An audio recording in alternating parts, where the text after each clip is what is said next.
O ano era 1942. Seus nomes não são muito conhecidos fora da Alemanha, mas os irmãos Sophie e Hans Scholl são figuras icônicas em seu país natal. Sophie e Hans faziam parte de um grupo secreto chamado de Weiss Rosa, ou Rosa Branca, originalmente fundado por Hans e seu amigo Alexander Schmorell, ambos estudantes de medicina na Universidade Ludwig Maximilian em Munique. Outros 3 membros faziam parte do grupo: Christoph Probst e Willy Graf, também estudantes de medicina, e um dos seus professores, Kurt Huber.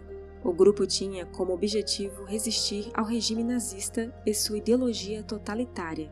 Através da impressão e distribuição de folhetos que continham mensagens de incentivo à resistência ao regime nazista, o grupo denunciava o assassinato de judeus e exigia o fim da guerra. A Rosa Branca redigiu e distribuiu ao todo 6 folhetos antinazistas.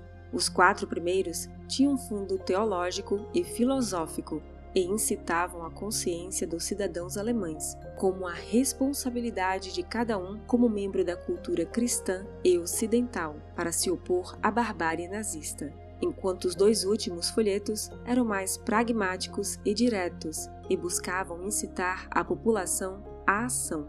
O 5º, por exemplo, exprime uma vocação pró-europeia, que é apontada como única via de salvação do então presente desastroso.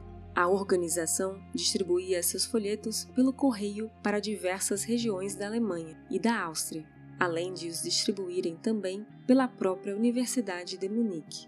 Em 15 de fevereiro de 1943, pouco antes da meia-noite, alguns dos membros da Rosa Branca caminhavam em direção ao centro de Munique.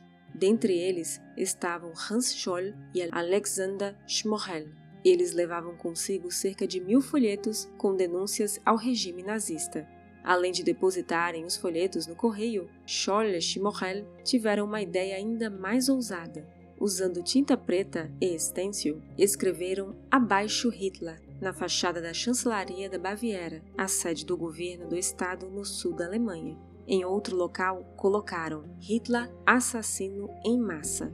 Antes disso, é importante esclarecer que tanto Hans quanto Sophie Scholl haviam sido apoiadores do Partido Nacional Socialista. Como tantos outros jovens alemães, Hans e Sophie se juntaram ao movimento da juventude hitlerista em 1933, estando Sophie filiada à Liga das Garotas Alemãs. Em 1942, os irmãos Scholl já haviam gradualmente perdido o entusiasmo pelo nacional-socialismo de Hitler. Finalmente, incapazes de reconciliar suas próprias inclinações liberais com a política do Terceiro Reich e percebendo a forma como os judeus eram tratados, os irmãos Scholl passaram a ver o regime com olhos cada vez mais críticos, anos antes. Eles perceberam que sua fé cristã e suas crenças morais eram totalmente incompatíveis com o nazismo e seus valores e objetivos. A partir daí, Hans alimentou a ideia de que deveria fazer algo contra o regime criminoso de Hitler. Hans, que havia sido convocado para a guerra, retorna trazendo testemunho da barbárie nazista para com os judeus e o sentimento de que, após a Batalha de Stalingrado, o destino da guerra já estava selado. Em 18 de fevereiro de 1943, um dia crítico para os irmãos Scholl, Sophie e Hans chegaram mais cedo à Universidade de Munique para distribuir cópias de seu 6º e último folheto. Após percorrerem as salas e corredores da instituição, Sophie subiu até o último andar que dava para o átrio do prédio principal da universidade e jogou uma pilha de folhetos sobre a balaustrada. Infelizmente, para o azar dos irmãos, enquanto os folhetos caíam no chão, Sophie foi observada por um inspetor, Jacob Schmid, que a entregou à Gestapo, a polícia secreta nazista. Ela, o irmão e Christoph Probst foram presos, acusados de alta traição e interrogados. Durante o interrogatório, os irmãos tentaram assumir para si toda a culpa e, apesar da pressão, provaram sua coragem. Em 22 de fevereiro, após um julgamento sumário, o Tribunal Popular, presidido por Roland Freisler, conhecido como juiz de Hitler, o sentenciou à morte pela guilhotina. As provas contra os dois eram contundentes. Posteriormente, os carcereiros relataram a coragem dos irmãos, principalmente de Sophie, que caminhou sozinha até a guilhotina com auxílio de muletas, já que sua perna havia sido quebrada durante os interrogatórios, e que quando chegou lá, declarou: Die Sonne scheint noch. O sol ainda brilha.